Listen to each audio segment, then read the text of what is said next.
Welcome to this world of dynamic super power trading. ನೀವೆಲ್ಲರೂ ಇವತ್ತು ಈ ಡೈನಮಿಕ್ ಸೂಪರ್ ಪವರ್ ಟ್ರೇಡಿಂಗ್ ಪ್ರಪಂಚದಲ್ಲಿ ಮೊದಲನೇ ಹೆಜ್ಜೆ ಇಟ್ಟಿದ್ದೀರಾ ಅಲ್ವಾ? ಬಟ್ ಇತ್ತೀಚೆಗೆ ನೀವು ಸುಮಾರು ಸತಿ ಈ ಡೈನಮಿಕ್ ಸೂಪರ್ ಪವರ್ ಟ್ರೇಡಿಂಗ್ ಅಂತ ಕೇಳಿಸ್ಕೊಂಡಿರ್ತೀರ. ಹಾಗಾಗಿ ಸ್ವಲ್ಪ ಜನ ನಿಮ್ಮಲ್ಲಿ ಡೈನಮಿಕ್ ಸೂಪರ್ ಪವರ್ ಟ್ರೇಡಿಂಗ್ ಅಂದರೆ ಏನು ಅನ್ನೋದೇ ಫಸ್ಟ್ ಕಂಪ್ಲೀಟ್ ಕ್ಲಾರಿಟಿ ಇರಲ್ಲ ಅಲ್ವಾ? ಸೊ ಹಾಗಾಗಿ ನಾನು ಫಸ್ಟ್ ನಿಮಗೆ ಡೈನಮಿಕ್ ಸೂಪರ್ ಪವರ್ ಟ್ರೇಡಿಂಗ್ ಏನು ಅನ್ನೋದು ಕ್ಲಾರಿಟಿ ಕೊಡ್ತೀನಿ. ಡೈನಮಿಕ್ ಸೂಪರ್ ಪವರ್ ಟ್ರೇಡಿಂಗ್ ಅಂದರೆ ಆ್ಯಸ್ ಎ ಟ್ರೇಡರ್, ಒಂದು ಟ್ರೇಡರ್ ಆಗಿ ನಿಮಗೆ 4 ಇಂಪಾರ್ಟೆಂಟ್ ಪಾಯಿಂಟ್ಸ್ ಗೊತ್ತಿರಬೇಕು, ಕ್ಲಾರಿಟಿ ಇರಬೇಕು. ಏನಪ್ಪ ಇದು ಅಂದರೆ, ಮೊದಲನೇ ಪಾಯಿಂಟ್, ಟ್ರೇಡ್ ಮಾಡೋಕ್ಕೆ ಬಂದಮೇಲೆ ಸ್ಟಾಕ್ ಮಾರ್ಕೆಟಲ್ಲಿ ಪ್ರಾಕ್ಟಿಕಲ್ ರಿಯಾಲಿಟೀಸ್ ಬಗ್ಗೆ ಗೊತ್ತಿರಬೇಕು. ಪ್ರಾಕ್ಟಿಕಲ್ ರಿಯಾಲಿಟೀಸ್ ಏನಕ್ಕೆ ಹೇಳ್ತೀನಿ ಅಂದರೆ, ಸುಮಾರು ಜನ ಸ್ಟಾಕ್ ಮಾರ್ಕೆಟಲ್ಲಿ ಬರೀ ಬುಕ್ಸ್ ಓದ್ಬಿಟ್ಟು ಬಂದುಬಿಡ್ತಾರೆ, ಅದು ಇದು ಮ್ಯಾಗ್ಝಿನ್ಸ್ ಓದ್ಬಿಟ್ಟು ಬರ್ತಾರೆ, ಇವ್ರ ಮಾತು ಕೇಳ್ಕೊಂಬರ್ತಾರೆ. ಸ್ಟಾಕ್ ಮಾರ್ಕೆಟಲ್ಲಿ ನಾನು ಟ್ರೇಡ್ ಮಾಡ್ತೀನಿ, ನಾನು ಅರ್ನ್ ಮಾಡ್ತೀನಿ ಅಂತ. ಬಟ್ ಅಲ್ಲಿ ಬುಕ್ಸಲ್ಲಿ ಇರೋದೇ ಒಂದು, ಥಿಯರಿನೇ ಒಂದು, ಪ್ರಾಕ್ಟಿಕಲ್ ಆಗಿ ನಡೆಯೋದೇ ಒಂದು. ಸೊ ಹಾಗಾಗಿ ನೀವು ಸ್ಟಾಕ್ ಮಾರ್ಕೆಟಲ್ಲಿ ನಿಜವಾಗ್ಲೂ ಇನ್ವೆಸ್ಟ್ ಮಾಡಿ ಟ್ರೇಡ್ ಮಾಡಬೇಕು ಅಂದರೆ ಪ್ರಾಕ್ಟಿಕಲ್ ಆಗಿ, ರಿಯಲಿಸ್ಟಿಕ್ ಆಗಿ ಅಲ್ಲಿ ಏನು ನಡೆಯುತ್ತೆ ಅನ್ನೋದ್ರ ಬಗ್ಗೆ ನಿಮಗೆ ಕ್ಲಾರಿಟಿ ಇರಬೇಕು, ಅವೇರ್ನೆಸ್ ಇರಬೇಕು, ಹೌದಲ್ವಾ? ಸೊ ನೀವು ಸ್ಟಾಕ್ ಮಾರ್ಕೆಟಲ್ಲಿ ಟ್ರೇಡ್ ಮಾಡೋವಾಗ ನೀವು ಏನು ಪ್ರಾಡಕ್ಟಲ್ಲಿ ಟ್ರೇಡ್ ಮಾಡ್ತೀರಾ, ಆ ಪ್ರಾಡಕ್ಟ್ ಬಗ್ಗೆ ಏನು ಕ್ಲಾರಿಟಿ ಇರಬೇಕು ನಿಮಗೆ. ಸ್ಟಾಕ್ ಮಾರ್ಕೆಟಲ್ಲಿ ಟ್ರೇಡ್ ಮಾಡೋದಕ್ಕೆ ನಿಮಗೆ ಎಕ್ಸಾಕ್ಟ್ ಏನು ಅವೇರ್ನೆಸ್ ಇರಬೇಕು. ಅಷ್ಟು ಬಿಟ್ಟು ಮಿಕ್ಕಿದೆಲ್ಲ ಏನೆಲ್ಲ ನೀವು ತಿಳ್ಕೊಳ್ಳೋಕೆ ಟ್ರೈ ಮಾಡ್ತೀರಾ, ಅಷ್ಟು ಡಿಸ್ಟರ್ಬೆನ್ಸ್ ಜಾಸ್ತಿ ನೀವು ಕ್ರಿಯೇಟ್ ಮಾಡ್ಕೊತೀರ. ನಾವು ಅದಕ್ಕೆ ಒಬ್ರೊಬ್ರು ಹೇಳ್ತಿರ್ತೀವಿ, ನಿಮ್ಗೆ ತುಂಬ ನಾಲೆಜ್ ಜಾಸ್ತಿ ಬೆಳೆದ್ಬಿಟ್ಟಿದೆ ಅಂತ. ಸೊ ಇಲ್ಲಿ ತುಂಬ ತಿಳ್ಕೊಳ್ಳೋಕೆ ಹೋದಷ್ಟು ತುಂಬ ಕನ್ಫ್ಯೂಷನ್ನೇ ಜಾಸ್ತಿ ಕ್ರಿಯೇಟ್ ಆಗುತ್ತೆ. ಏನು ಬೇಕು ಅಷ್ಟು ಮಾತ್ರ ತಿಳ್ಕೊಂಡ್ರೆ ಸಾಕು. ಎರಡನೇ ಇಂಪಾರ್ಟೆಂಟ್ ಪಾಯಿಂಟ್ ಏನಪ್ಪ ಅಂದರೆ, ಟ್ರೇಡ್ ಮಾಡೋವಾಗ ಫಸ್ಟು ನಿಮ್ಮ ತಲೆಯಲ್ಲಿರೋಂಥ ಎಲ್ಲ ಥರದ್ದು ನೆಗೆಟಿವ್ ಥಾಟ್ಸ್ನ ತೆಗೆದು ಆಚೆ ಬಿಸಾಕಿ. ಏನಕ್ಕಂದರೆ, ಸ್ಟಾಕ್ ಮಾರ್ಕೆಟಲ್ಲಿ ಟ್ರೇಡ್ ಮಾಡೋವಾಗ ಈ ಥರ ನೆಗೆಟಿವ್ ಥಾಟ್ಸ್ ನಿಮ್ಮ ತಲೆಯಲ್ಲಿ ರನ್ ಆಗ್ತಿದ್ರೆ ನೀವು ಈ ಬಿಸ್ನೆಸ್ಸಲ್ಲಿ ಪ್ರೋಗ್ರೆಸ್ ಆಗೋದಾಗಲಿ, ಲಾಂಗ್ ರನ್ ಈ ಬಿಸ್ನೆಸ್ಸಲ್ಲಿ ನೀವು ಕಂಟಿನ್ಯೂ ಮಾಡಬೇಕಂದ್ರೆ ಖಂಡಿತ ಆಗಲ್ಲ. ಏನು ಈ ನೆಗೆಟಿವ್ ಥಾಟ್ಸ್ ಅಂದರೆ, ಟ್ರೇಡ್ ಮಾಡೋವಾಗ ನಿಮಗೆ ಯಾವುದೇ ಥರದ್ದು ಭಯ, ಫಿಯರ್, ಕನ್ಫ್ಯೂಷನ್ ಆಗಲಿ. ಅಂದರೆ ಸ್ವಲ್ಪ ಜನ ಏನು ಮಾಡ್ತಾರೆ, ಟ್ರೇಡ್ ಮಾಡೋವಾಗ ಯಾವುದೋ ಒಂದು ಟ್ರೇಡ್ ತೊಗೊತಾರೆ, ಟ್ರೇಡ್ ತೊಗೊಂಡ್ಮೇಲೆ ಅವ್ರಿಗೆ ಫುಲ್ಲು ಟೆನ್ಷನಲ್ಲಿ ಕೂತಿರ್ತಾರೆ. ಪ್ರೈಸು ಆಪೋಸಿಟಲ್ಲಿ ಹೋಗ್ಬಿಟ್ರೆ ಏನು ಮಾಡೋದು, ಲಾಸ್ ಆಗಿಬಿಟ್ರೆ ಏನು ಮಾಡೋದು ಅನ್ನೋದೆಲ್ಲ ಅವ್ರ ತಲೆಯಲ್ಲಿ ಓಡ್ತಾನೇ ಇರುತ್ತೆ. ಆ ಭಯದಲ್ಲೇ ಕೂತ್ಕೊಂಡು ಟ್ರೇಡ್ ಮಾಡೋವಾಗ ಖಂಡಿತ ನಿಮ್ಗೆ ಭಯನೇ ಜಾಸ್ತಿ ಆಗುತ್ತೆ ಹೊರತು ದುಡ್ಡು ಬರೋಲ್ಲ. ಅದೇ ಥರ ಪ್ಯಾನಿಕ್ ಆಗೋದು ಅಂದರೆ, ಒಂದು ಟ್ರೇಡ್ ಎಂಟ್ರಿ ತೊಗೊಂಡ್ಮೇಲೆ ಪ್ರೈಸ್ ಸ್ವಲ್ಪ ಮೇಲೆ ಕೆಳಗೆ ಮೂಮೆಂಟ್ ಆಗೋಷ್ಟೊಳಗಡೆ ಪ್ಯಾನಿಕ್ ಆಗಿ, ಇದು ಯಾಕೋ ನನಗೆ ಸೆಟ್ ಆಗ್ತಿಲ್ಲ ಅಂತ ಪ್ಯಾನಿಕ್ ಆಗಿ ಅದನ್ನು ಎಕ್ಸಿಟ್ ಮಾಡಿ ಸ್ಟಾಪ್ ಲಾಸ್ ಹಾಕಿ ಇದಾಕಿ ಕೊನೆಯಲ್ಲಿ ಅದೆಲ್ಲ ಮೆಸಪ್ ಮಾಡ್ಕೊತಾರೆ ಹೊರತು ಕ್ಲಾರಿಟಿಯಿಂದ ಟ್ರೇಡ್ ಮಾಡೋಕ್ಕೆ ಮುಂದೆ ಹೋಗೋದೇ ಇಲ್ಲ. ಸೊ ಯಾವುದೇ ಥರದ್ದು ಫಿಯರ್ ಆಗಲಿ, ಕನ್ಫ್ಯೂಷನ್ ಆಗಲಿ, ಟೆನ್ಷನಲ್ಲಿ ಟ್ರೇಡ್ ಮಾಡೋದಾಗಲಿ, ನೀವು ಟ್ರೇಡ್ ಮಾಡೋವಾಗ ನೀವು ಟೆನ್ಸ್ಡ್ ಆಗಿದ್ದೀರಾ, ನೀವು ಕನ್ಫ್ಯೂಸ್ಡ್ ಆಗಿದ್ದೀರಾ ಅಂದರೆ ಇವತ್ತೇ ಬರೆದಿಟ್ಕೊಂಬಿಡಿ, ಆ ಟ್ರೇಡಲ್ಲಿ ನೀವು ಪ್ರಾಫಿಟ್ ಮಾಡಲ್ಲ. ಸೊ ಅದಕ್ಕೆ ಈ ಥರ ನೆಗೆಟಿವ್ ಥಾಟ್ಸ್ನೆಲ್ಲ ಫಸ್ಟ್ ತೆಗೆದು ಆಚೆ ಬಿಸಾಕಿ ಆಮೇಲೆ ಈ ಬಿಸ್ನೆಸ್ಗೆ ಕಾಲಿಡಿ. ಮೂರನೇ ಇಂಪಾರ್ಟೆಂಟ್ ಪಾಯಿಂಟ್ ಏನಪ್ಪ ಅಂದರೆ, ಸ್ಟಾಕ್ ಮಾರ್ಕೆಟಲ್ಲಿ ಟ್ರೇಡ್ ಮಾಡಿ ದುಡ್ಡು ಮಾಡಬೇಕು ಅಂದರೆ ನೀವು ರಿಲ್ಯಾಕ್ಸ್ಡ್ ಆಗಿ ಟ್ರೇಡ್ ಮಾಡೋದನ್ನು ತಿಳ್ಕೋಬೇಕು, ಎಫರ್ಟ್ಲೆಸ್ ಆಗಿ ಟ್ರೇಡ್ ಮಾಡೋದನ್ನು ತಿಳ್ಕೋಬೇಕು. ಕಂಪ್ಲೀಟ್ ಕ್ಲಾರಿಟಿ ಇದ್ದರೆ ರಿಲ್ಯಾಕ್ಸ್ಡಾಗಿ ಟ್ರೇಡ್ ಮಾಡ್ಬೋದು. ಕ್ಲಾರಿಟಿನೇ ಇಲ್ಲ ಅಂದರೆ ರಿಲ್ಯಾಕ್ಸ್ಡಾಗಿ ಟ್ರೇಡ್ ಮಾಡೋಕ್ಕಾಗಲ್ಲ. ಕ್ಲಾರಿಟಿ ಹೇಗಿರಲ್ಲ ಅಂದರೆ, ನೀವು ನಿಮ್ಮ ಕ್ಲಾರಿಟಿ ಎಷ್ಟಿದೆ ಅಂತ ತಿಳ್ಕೊಳ್ಳೋಕೆ ಬದಲು ಬೇರೆಯವ್ರಿಗೆ ಏನು ಕ್ಲಾರಿಟಿ ಇದೆ, ಬೇರೆಯವ್ರು ಏನು ಹೇಳ್ತಾರೆ ಅನ್ನೋದ್ರ ಮೇಲೆ ನೀವು ಹೋಗಿ ಆ ಒಂದು ಬೇಸಿಸ್ ಮೇಲೆ ನೀವು ಟ್ರೇಡ್ಸ್ ತೊಗೊಳಕ್ಕೆ ಹೋದ್ರಿ ಅಂದರೆ ಆವಾಗ ಏನಾಗುತ್ತೆ, ಖಂಡಿತ ನಿಮಗೆ ಕ್ಲಾರಿಟಿ ಇರಲ್ಲ. ಕ್ಲಾರಿಟಿ ಇಲ್ಲದೆ ಇರೋದ್ರಿಂದ ಕನ್ಫ್ಯೂಷನ್ನು, ಸ್ಟ್ರೆಸ್ಸು, ಸ್ಟ್ರೈನ್ ಎಲ್ಲ ಜಾಸ್ತಿ ಆಗುತ್ತೆ ಹೊರತು ನೀವು ರಿಲ್ಯಾಕ್ಸ್ಡ್ ಆಗಂತೂ ಇರೋಕ್ಕೆ ಚಾನ್ಸೇ ಇಲ್ಲ. ನೀವು ಸುಮಾರು ಜನ ಸ್ಟಾಕ್ ಮಾರ್ಕೆಟಲ್ಲಿ ಟ್ರೇಡ್ ಮಾಡೋದನ್ನ ನೋಡಿ, ಒಂದು ಓವರ್ ಎಕ್ಸೈಟೆಡ್ ಆಗಿರ್ತಾರೆ ದುಡ್ಡು ಮಾಡಿದ್ರೆ, ಅಥವಾ ಓವರ್ ಡಿಪ್ರೆಸ್ಡ್ ಆಗಿರ್ತಾರೆ ಮೈನಸ್ ಆಗ್ತಿರೋವಾಗ, ಹೌದಲ್ವಾ? ನಾರ್ಮಲ್ ಆಗಿ ಅವ್ರು ಇರೋದೇ ಇಲ್ಲ.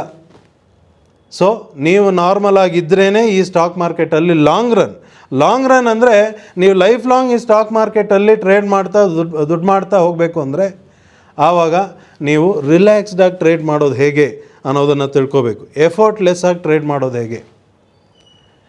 ಅದೇ ಥರ ನಾಲ್ಕನೇ ಪಾಯಿಂಟ್ ಏನಪ್ಪ ಅಂದರೆ, ಫಸ್ಟ್ ಆಫ್ ಆಲ್ ಮಾರ್ಕೆಟಲ್ಲಿ ಪ್ರೈಸ್ ಮೂವ್ಮೆಂಟ್, ನೀವು ಯಾವುದೇ ಸ್ಟಾಕ್ ಆಗಲಿ, ಇಂಡೆಕ್ಸ್ ಆಗಲಿ, ಕಮಾಡಿಟಿ ಆಗಲಿ, ಕರೆನ್ಸಿ ಆಗಲಿ, ನೀವು ಏನಲ್ಲೇ ಟ್ರೇಡ್ ಮಾಡಿ ಅದರದ್ದು ಪ್ರೈಸ್ ಯಾವತ್ತೂ ಒಂದೇ ಥರ ಮೂವ್ಮೆಂಟ್ ಕೊಡೋದಿಲ್ಲ, ಹೌದಲ್ವಾ?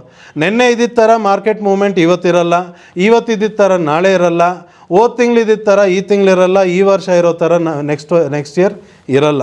ಸೊ ಇಲ್ಲಿ ನಿಜ ಏನು ನೀವು ತಿಳ್ಕೊಬೇಕು ಅಂದರೆ, ಮಾರ್ಕೆಟ್ ಸಿಚುವೇಶನ್ಸ್ ಏನಿದೆ, market movement, price movement situations ಏನಿದೆ, ಅದು ಚೇಂಜಸ್ ಆಗ್ತಾನೇ ಇರುತ್ತೆ.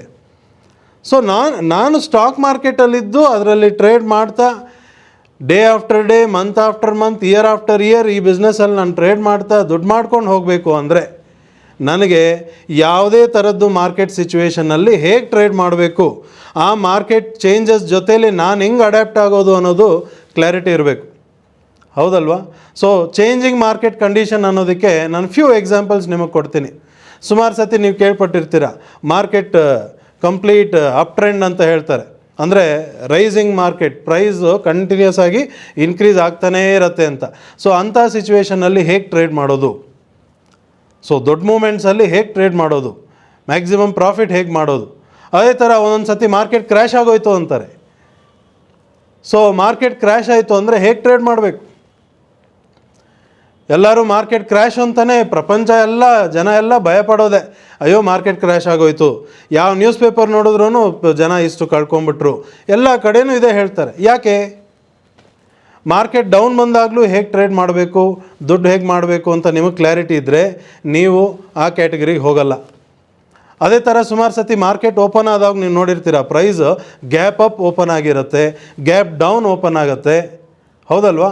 ಹೇಗೆ ಟ್ರೇಡ್ ಮಾಡೋದು ಈ ಜಾಗದಲ್ಲಿ?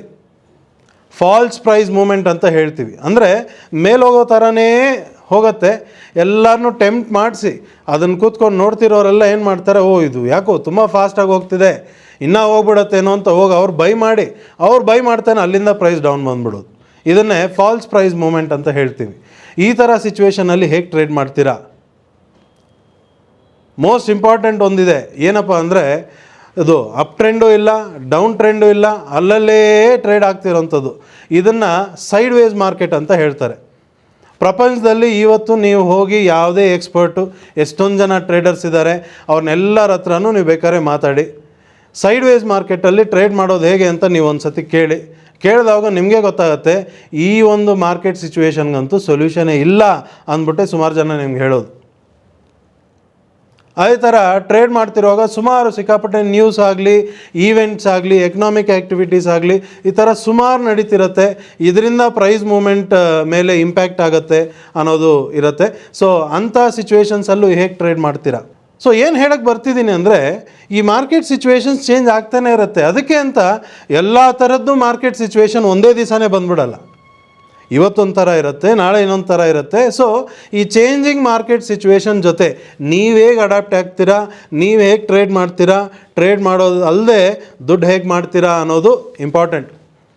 ಸೊ ಇವತ್ತಿನ ದಿವಸ ಯಾವ ಒಂದು ಟ್ರೇಡರ್ ಈ 4 ಪಾಯಿಂಟ್ಸ್ಗೆ ಕಂಪ್ಲೀಟ್ ಕ್ಲಾರಿಟಿ ಇಟ್ಕೊಂಡಿದ್ದಾರೋ, ಯಾವ ಒಂದು ಟ್ರೇಡರ್ ಈ 4 ಪಾಯಿಂಟ್ಸ್ ಸೊಲ್ಯೂಷನ್ ಇಟ್ಕೊಂಡಿದ್ದಾರೋ ಅವರನ್ನೇ ನಾವು ಡೈನಮಿಕ್ ಸೂಪರ್ ಪವರ್ ಟ್ರೇಡರ್ ಅಂತ ಕರಿತೀವಿ. ಇವತ್ತು ಜನ ಸ್ಟಾಕ್ ಮಾರ್ಕೆಟಲ್ಲಿ ಬಂದು ಟ್ರೇಡ್ ಮಾಡಬೇಕು ಅಂದರೆ ನೀವು, ನಾನೇ ಆಗಲಿ, ನಾವೆಲ್ಲ ಫಸ್ಟ್ ಟೈಮ್ ಹೊಸದಾಗಿ ಸ್ಟಾಕ್ ಮಾರ್ಕೆಟಲ್ಲಿ ಬಂದು ನಾವು ಟ್ರೇಡ್ ಮಾಡಿ ದುಡ್ಡು ಮಾಡೋಣ ಅಂತ ಬಂದಾಗ ಫಸ್ಟ್ ಏನು ಮಾಡ್ತೀವಿ, ಸ್ಟಾಕ್ ಮಾರ್ಕೆಟ್ ಬಗ್ಗೆ ಆದಷ್ಟು ಇನ್ಫಾರ್ಮೇಷನ್ ತಿಳ್ಕೊಳ್ಳೋಕೆ ಟ್ರೈ ಮಾಡ್ತೀವಿ. ಅದಕ್ಕೆ ಸುಮಾರು ಬುಕ್ಸ್ ಇದೆ, ಮೆಟೀರಿಯಲ್ಸ್ ಅಂದರೆ ನೀವು ವಿಡಿಯೋಸ್ ಇದೆ, ನೀವು ಎಕ್ಸ್ಪರ್ಟ್ ಇಂಟರ್ವ್ಯೂಸ್ ಸಿಗುತ್ತೆ ನಿಮಗೆ, ಈ ಥರ ಸುಮಾರು ಮೆಟೀರಿಯಲ್ಸ್ ಇದೆ. ಅದನ್ನೆಲ್ಲ ಜನ ಓದ್ಬಿಟ್ಟು ಬರ್ತಾರೆ. ಈ ನಡುವೆ ಅಂತೂ ಸುಮಾರು ಜನ ಕಾಲೇಜ್ ಸ್ಟೂಡೆಂಟ್ಸ್ ಆಗಲಿ, ಇನ್ನು ಸೆಕೆಂಡ್ರಿ ಎಜುಕೇಷನ್ ಮಾಡ್ತಿರೋಂಥ ಸ್ಟೂಡೆಂಟ್ಸ್ ಆಗಲಿ, ಇವರೆಲ್ಲರೂ ಏನು ಮಾಡ್ತಾರೆ, ಇವಾಗಿಂದನೇ ಸ್ಟಾಕ್ ಮಾರ್ಕೆಟ್ ಬಗ್ಗೆ ತಿಳ್ಕೊಳ್ಳೋಕ್ಕೆ ಜನ ಸ್ಟಾರ್ಟ್ ಮಾಡಿದ್ದಾರೆ. ಆ ಥರ ಇರೋವಾಗ ಸ್ಟಾಕ್ ಮಾರ್ಕೆಟ್ ಬಗ್ಗೆ ತಿಳ್ಕೊಳ್ಳೋಕ್ಕೆ ಏನಿದೆ ಅಂದರೆ ಈ ಥರ ಮೆಟೀರಿಯಲ್ಸೇ ಇದೆ. ಬುಕ್ಸ್ ಆಗಲಿ, ಇವತ್ತಿನ ದಿವಸ ಸೋಷಿಯಲ್ ಮೀಡಿಯಾದಲ್ಲಿ ಸುಮಾರು ವೀಡಿಯೋಸ್ ಆಗಲಿ, ಸುಮಾರು ಟ್ರೈನಿಂಗ್ ಪ್ರೋಗ್ರಾಮ್ಸ್ ಆಗಲಿ, ಆ ಥರ ಸುಮಾರು ವಿಷಯಗಳಿದೆ. ಬಟ್ ಇದರಲ್ಲಿ ಎಲ್ಲ ಕಡೆ ನೀವು ಯಾವುದೇ ಬುಕ್ ಓದಿ, ಯಾವುದೇ ಎಕ್ಸ್ಪರ್ಟ್ ಮಾತು ಕೇಳಿ, ಎಲ್ಲೇ ಹೋದ್ರೂ ಒಂದು ಕಾಮನ್ ವಿಷಯ ನೀವೆಲ್ಲರೂ ಕೇಳ್ಪಟ್ಟಿರ್ತೀರ. ಏನು ಈ ಕಾಮನ್ ವಿಷಯ ಅಂದರೆ, ಟ್ರೆಂಡ್ ಈಸ್ ಯುವರ್ ಫ್ರೆಂಡ್ ಅಂತ ಹೇಳ್ತಾರೆ. ಅಂದರೆ ಮಾರ್ಕೆಟ್ ಮೂವ್ಮೆಂಟ್ನ ಫಾಲೋ ಮಾಡೋದು ತಿಳ್ಕೊಳ್ಳಿ, ಮಾರ್ಕೆಟ್ ಟ್ರೆಂಡ್ನ ಫಾಲೋ ಮಾಡೋದು ತಿಳ್ಕೊಂಬಿಡಿ, ನೀವು ಸ್ಟಾಕ್ ಮಾರ್ಕೆಟಲ್ಲಿ ದುಡ್ಡು ಮಾಡ್ಬೋದು ಅಂತ ಎಲ್ಲ ಕಡೆ ಹೇಳಿದ್ದಾರೆ.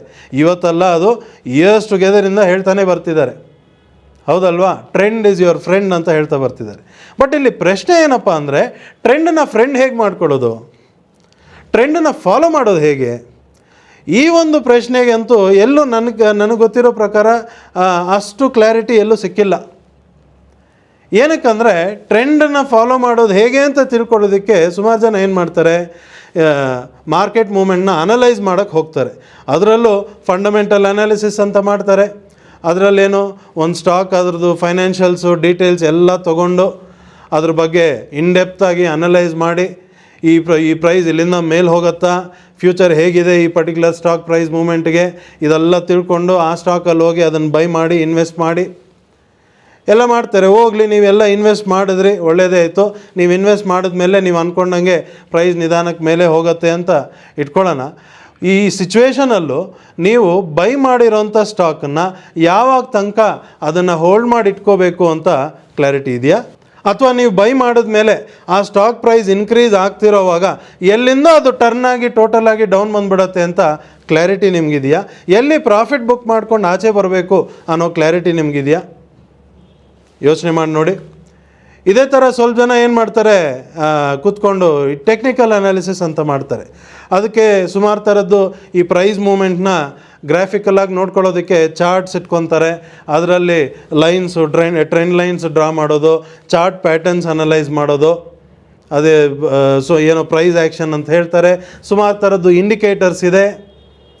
ಒಂದೊಂದು ಇಂಡಿಕೇಟರ್ ಒಂದೊಂದು ಥರ ಯೂಸ್ ಮಾಡಬೇಕು ಅನ್ನೋದಿದೆ. ಅದ್ರ ಜೊತೆಯಲ್ಲಿ ರೀಟ್ರೇಸ್ಮೆಂಟ್ ಅಂತಾರೆ, ವೇವ್ ಅನಾಲಿಸಿಸ್ ಅಂತಾರೆ, ಆ್ಯಂಗಲ್ಸ್ ಅಂತಾರೆ, ಸ್ವಿಂಗ್ ಟ್ರೇಡಿಂಗ್ ಅಂತಾರೆ. ಈ ಥರ ಸುಮಾರಿದೆ ಇದರಲ್ಲೂ. ಬಟ್ ಇಷ್ಟೆಲ್ಲ ಮಾಡಿದ್ರೂ ಟ್ರೇಡರ್ಸ್ಗೆ ಟ್ರೇಡ್ ಮಾಡ್ತಿರೋವಾಗ ಒಂದು ಸರ್ಪ್ರೈಸ್ ಫ್ಯಾಕ್ಟರ್ ಅಂತ ಇದ್ದೇ ಇರುತ್ತೆ. ಏನು ಈ ಸರ್ಪ್ರೈಸ್ ಫ್ಯಾಕ್ಟರ್ ಅಂದರೆ, ನೀವು ಟ್ರೇಡ್ ಮಾಡ್ತಿರೋವಾಗ ಸಡನ್ನಾಗಿ ಪ್ರೈಸ್ ಟರ್ನ್ ಆಗಿಬಿಡ್ತು ಅಂದರೆ ಅಲ್ಲಿ ಕಂಪ್ಲೀಟ್ ಕನ್ಫ್ಯೂಷನ್. ಇದು ಹೆಂಗಾಯಿತು, ಏನಕ್ಕಾಯಿತು, ನಾನು ಇಷ್ಟೆಲ್ಲ ತಿಳ್ಕೊಂಡು ಇಷ್ಟೆಲ್ಲ ಕಲ್ತು ಇಷ್ಟೆಲ್ಲ ಅನಲೈಸ್ ಮಾಡಿ ಟ್ರೇಡ್ ಮಾಡ್ತಿರೋವಾಗಲೂ ಇಂಥ ಜಾಗದಲ್ಲಿ ಹೋಗಿ ಸಿಗಾಕೊಂಬಿಟ್ನಲ್ಲ. ಹೇಗೆ? ನೀವು ಸಿಗಾಕೊಂಡಿರೋ ಜಾಗನೇ ಅಲ್ಲಿ ಮೇಜರ್ ಮೈನಸ್ ಆಗಿರ್ಬೋದು, ಹೌದಾ ಇಲ್ವಾ? ಸೊ ಈ ಥರ ಸುಮಾರು ಕನ್ಫ್ಯೂಷನ್ ಇದೆ.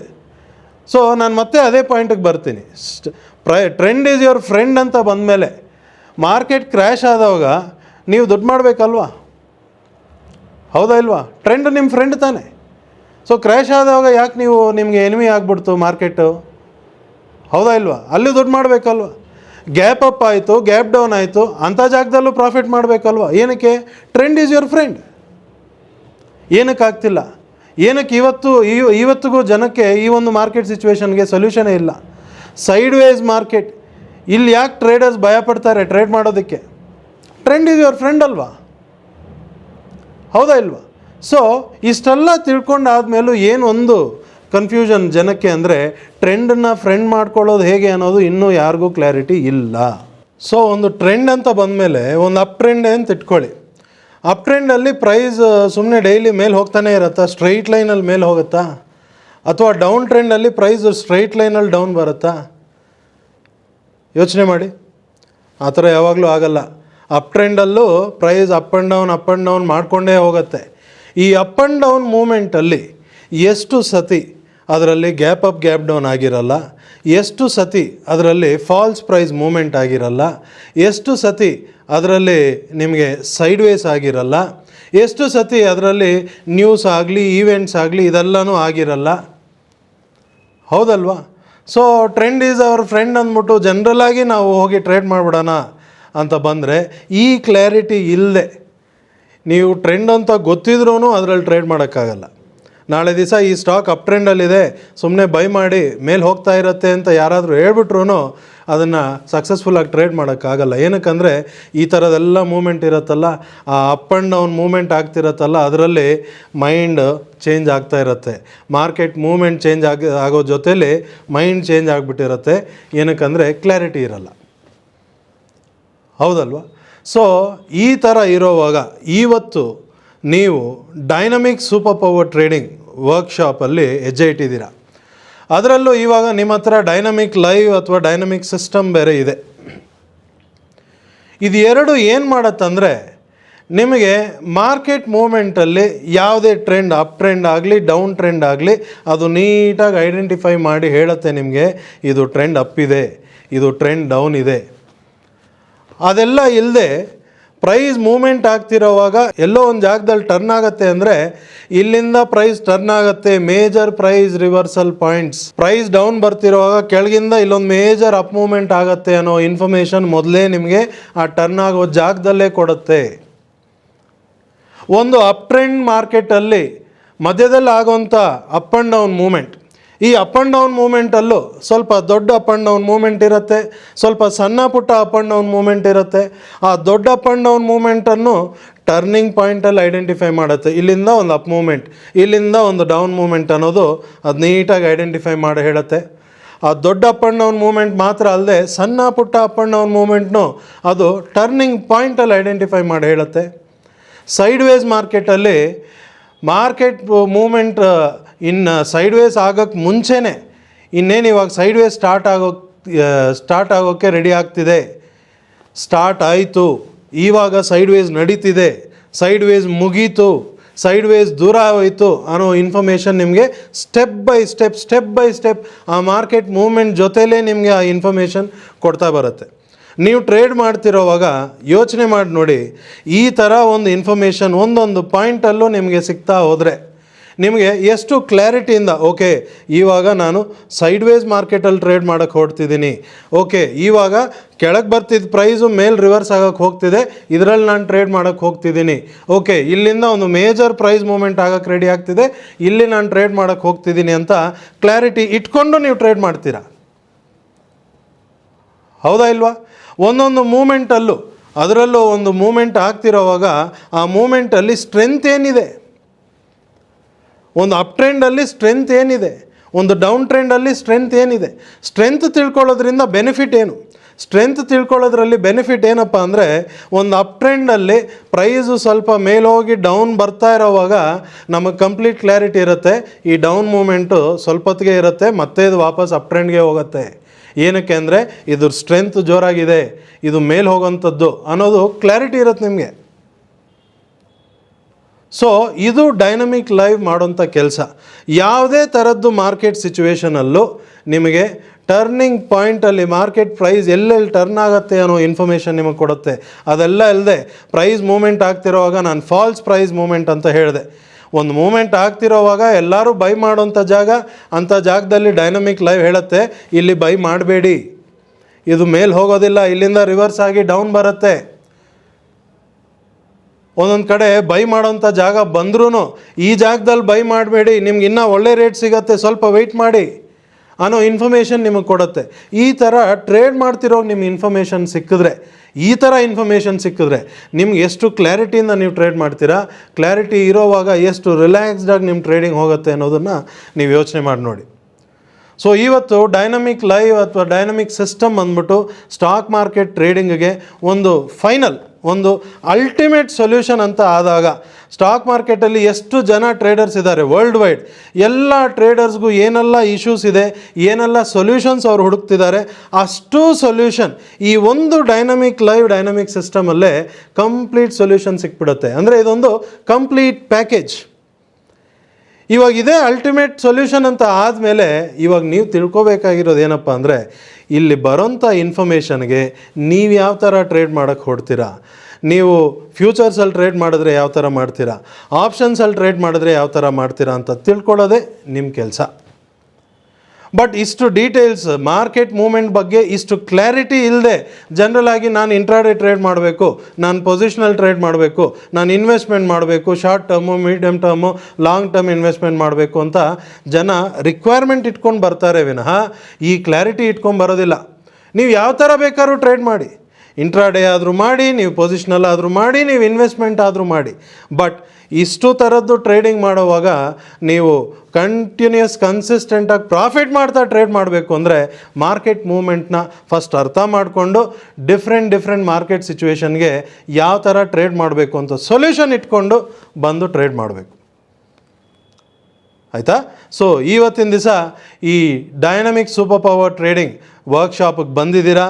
ಈ ಟ್ರೈನಿಂಗಲ್ಲಿ ನೀವು ಅರ್ಥ ಮಾಡ್ಕೊಳ್ಳೋಂಥದ್ದಕ್ಕೆ, ನೀವು ಈಸಿಯಾಗಿ ಅರ್ಥ ಮಾಡ್ಕೊಳ್ಳೋದಕ್ಕೆ, ಎಫರ್ಟ್ಲೆಸ್ ಆಗಿ ಅರ್ಥ ಮಾಡ್ಕೊಳ್ಳೋದಕ್ಕೆ ನಾವು ಏನು ಮಾಡ್ತಿದ್ದೀವಿ ಅಂದರೆ, ಈ ಡೈನಮಿಕ್ ಲೈವ್ ಬಗ್ಗೆ ಮೊದಲು ಸುಮಾರು ಮೆಟೀರಿಯಲ್ಸ್, ನೆಕ್ಸ್ಟ್ ಬರೋಂಥ ಮೆಟೀರಿಯಲ್ಸ್, ಅದರಲ್ಲಿ ಡೈನಮಿಕ್ ಲೈವ್ ಒಳಗಡೆ ಏನಿದೆ, ಏನೆಲ್ಲ ಇನ್ಫಾರ್ಮೇಷನ್ ಇದೆ, ಡಿಫ್ರೆಂಟ್ ಇನ್ಫಾರ್ಮೇಷನ್ಸ್ ಇರುತ್ತೆ. ಆ ಒಂದೊಂದು ಇನ್ಫಾರ್ಮೇಷನ್ನು ಮಾರ್ಕೆಟ್ ಮೂವ್ಮೆಂಟ್ ಬಗ್ಗೆ ಏನು ಹೇಳ್ತಿದೆ, ಸೈಡ್ ವೇಸ್ ಮಾರ್ಕೆಟ್ ಮೂವ್ಮೆಂಟ್ನ ಯಾವ ಥರ ಅದು ನಿಮಗೆ ಗೈಡ್ ಮಾಡುತ್ತೆ, ಫಾಲ್ಸ್ ಪ್ರೈಸ್ ಮೂವ್ಮೆಂಟಲ್ಲಿ ಯಾವ ಥರ ನಿಮಗೆ ಗೈಡ್ ಮಾಡುತ್ತೆ, ಒಂದು ದೊಡ್ಡ up movement, up and down ಮೂವ್ಮೆಂಟಲ್ಲೂ ಒಂದು ದೊಡ್ಡ ಮೂವ್ಮೆಂಟ್ ಆಗೋವಾಗ ಅಲ್ಲಿ ಟರ್ನಿಂಗ್ ಪಾಯಿಂಟಲ್ಲಿ ಏನು ಇನ್ಫಾರ್ಮೇಷನ್ ಕೊಡುತ್ತೆ, ಸಣ್ಣ ಪುಟ್ಟ ಅಪ್ ಆ್ಯಂಡ್ ಡೌನ್ ಮೂವ್ಮೆಂಟಲ್ಲೂ ಏನು ಇನ್ಫಾರ್ಮೇಷನ್ ಕೊಡುತ್ತೆ, ಆ ಒಂದೊಂದು ಇನ್ಫಾರ್ಮೇಷನ್ ಬಗ್ಗೆನೂ ಡಿಫ್ರೆಂಟ್ ಮೆಟೀರಿಯಲ್ಸ್ ನಿಮಗೆ ಸಿಗುತ್ತೆ. ಅದನ್ನು ಫಸ್ಟ್ ಅರ್ಥ ಮಾಡ್ಕೊಂಬಿಟ್ರೆ, ಡೈನಮಿಕ್ ಲೈವ್ ಒಳಗಡೆ ಇರೋಂಥ ಫೀಚರ್ಸ್ ಬಗ್ಗೆ ಫಸ್ಟ್ ನೀವು ಕ್ಲಾರಿಟಿ ತೊಗೊಂಬಿಟ್ರೆ ನಿಮ್ಮದು 60 to 70% ಕೆಲಸ ಮುಗೀತು ಅಂತಲೇ ಅರ್ಥ. ಮಿಕ್ಕಿದ್ದು 20% ಕೆಲಸ ಏನಪ್ಪ ಅಂದರೆ, ಆ ಇನ್ಫಾರ್ಮೇಷನ್ ಬಂದಾಗ ಯಾವ ಥರ ಟ್ರೇಡ್ ಮಾಡಬೇಕು, ಫ್ಯೂಚರ್ಸಲ್ಲಿ ಮಾಡೋವಾಗ ಯಾವ ಥರ ಟ್ರೇಡ್ ಮಾಡಬೇಕು, ಆಪ್ಷನ್ಸಲ್ಲಿ ಮಾಡೋವಾಗ ಯಾವ ಥರ ಟ್ರೇಡ್ ಮಾಡಬೇಕು, ಕೈಯಲ್ಲಿರೋ ಕ್ಯಾಪಿಟಲ್ನ ಯಾವ ಥರ ಯೂಸ್ ಮಾಡಬೇಕು, ಫ್ಯೂಚರ್ಸಲ್ಲಿ ಯಾವ ಥರ ಯೂಸ್ ಮಾಡಬೇಕು, ಆಪ್ಷನ್ಸಲ್ಲಿ ಯಾವ ಥರ ಯೂಸ್ ಮಾಡಬೇಕು ಅನ್ನೋದು ಟ್ರೈನಿಂಗಲ್ಲಿರುತ್ತೆ, ಫೈನಲ್ ಟ್ರೈನಿಂಗಲ್ಲಿ. ಅದನ್ನು ಕಂಪ್ಲೀಟ್ ಕ್ಲಾರಿಟಿಯಾಗಿ ತಿಳ್ಕೊಂಬಿಟ್ರಿ ಅಂದರೆ 90% ನಿಮ್ಮ ಕೆಲಸ ಮುಗೀತು. ಇನ್ನು 10% ಕೆಲಸ ಏನಪ್ಪ ಅಂದರೆ, ಆ ಡೈನಮಿಕ್ ಲೈವ್ ಏನು ಹೇಳುತ್ತೆ, ಟ್ರೈನಿಂಗಲ್ಲಿ ನೀವೇನು ತಿಳ್ಕೊಂಡಿದ್ದೀರಾ ಅದ್ರ ಪ್ರಕಾರ ಕಣ್ಮುಚ್ಕೊಂಡು ಟ್ರೇಡ್ ಮಾಡಿಕೊಂಡು ಫಾಲೋ ಮಾಡ್ಕೊಂಡು ಹೋಗೋದೆ ಅಷ್ಟೇ ನಿಮ್ಮ ಕೆಲಸ. ಮಾರ್ಕೆಟ್ ಮೂವ್ಮೆಂಟನ್ನು ಅನಲೈಸ್ ಮಾಡಿಕೊಂಡು ಪ್ರೆಡಿಕ್ಟ್ ಮಾಡ್ತಾ ಕೂತ್ಕೊಳ್ಳೋ ಅವಶ್ಯಕತೆಯೇ ಇಲ್ಲ. ಸೊ ಇಷ್ಟು ನಿಮ್ಮ ಕ್ಲಾರಿಟಿ ಸಿಕ್ಬಿಟ್ಟಿದೆ ಅಂದರೆ, ಇವಾಗ ನೀವು ನಿಮ್ಮ stock market trading journey start ಮಾಡೋಕ್ಕೆ ರೆಡಿಯಾಗಿದ್ದೀರಾ ಅಂತ ಅರ್ಥ. As a dynamic super power trader, wish you all the best.